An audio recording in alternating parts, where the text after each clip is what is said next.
lesson is on finding and creating your own transparent images. This is a continuation of last week's lesson on grouping and layering images, or you can view this lesson in isolation. So first thing I'm going to do is grab two images and paste them onto my dock. So I'm going to grab an image of this desk, paste it. I'm going to grab an image of a computer, copy, and then paste. So I have my two images.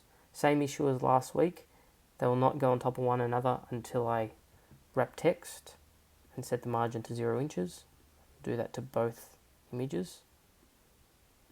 And now I'll be able to drag one on top of the other. Because I want the computer to sit on top of the desk, I need to bring that to the front.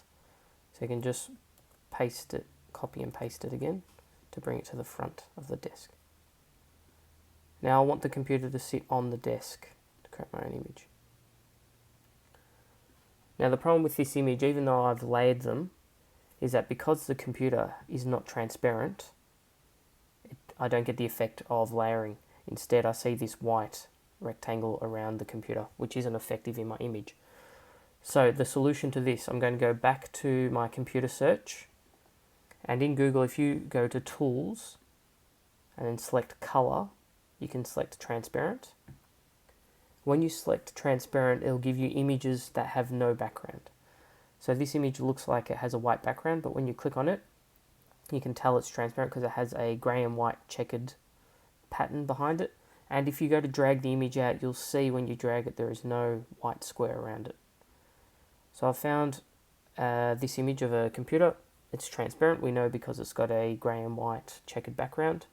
So I'm going to copy this image. I'm going to paste this one into my dock instead. Same thing, in order to layer it, I need to go to wrap text and set margin to 0 inches. I'm going to resize it. I'm going to pop the computer back on top. Okay, so now I have my two computers. You can see the difference. One has a transparent background, which means I can see the desk underneath the computer and underneath the mouse. And on the right one, I can't see that because of the white square. So the transparent effect is quite clear. And when I move this into the desk, and now it looks like it is one image and that the computer is actually sitting on the desk. This is a lot more effective, and especially when layering, will have a greater effect if at least one of the images or the image on top is transparent. Now we can have a look at another example of this when you may find a picture that you really need that picture, but it is not transparent and you can't find it in transparent. You can create a transparent background yourself. So an example of this might be a photo of students. So here I have a picture of students. As you can see, it's got a background, and I'm not going to be able to find this exact same picture with a transparent background. So the way to solve this is, I'm going to save this image, and to just save it to my desktop. Now I'm going to go to the website remove.bg.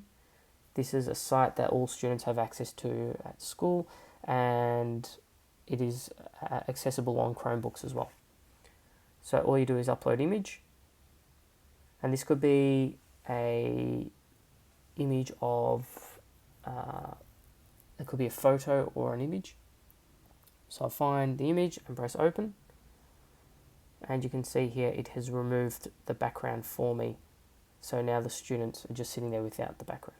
So I'm going to download this, and now I'm going to copy and insert that back into my document.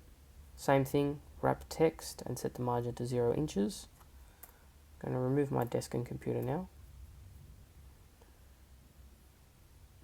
Now the reason why this is a great feature is if I want to add students or photos from the classroom to a different scene or to tie it into other material, I'm not restricted by the background.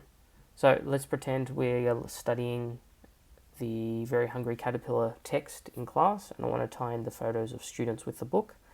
I'm going to copy this image and then paste it into my document. Same thing, wrap text, margin 0 inches. So here is my book, The Very Hungry Caterpillar, and here are the students. So now, because I've wrapped the text and set the margin to 0 inches, it means I can now drag this image on top. Now, because I've taken this to remove.bg and remove the background, you can see that the book is visible behind the students. So I can make it look like the student's actually sitting on top of the caterpillar. Now, this would not be possible without removing the background or making it transparent.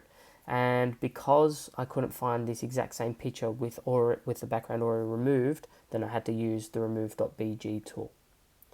If you're using an Apple device, there is another way you can do it all in the one step using a different app, which we'll look at in another lesson. Try taking two different images, one that's transparent, one that's not, and try layering them on top of one another and see if you can create some cool effects.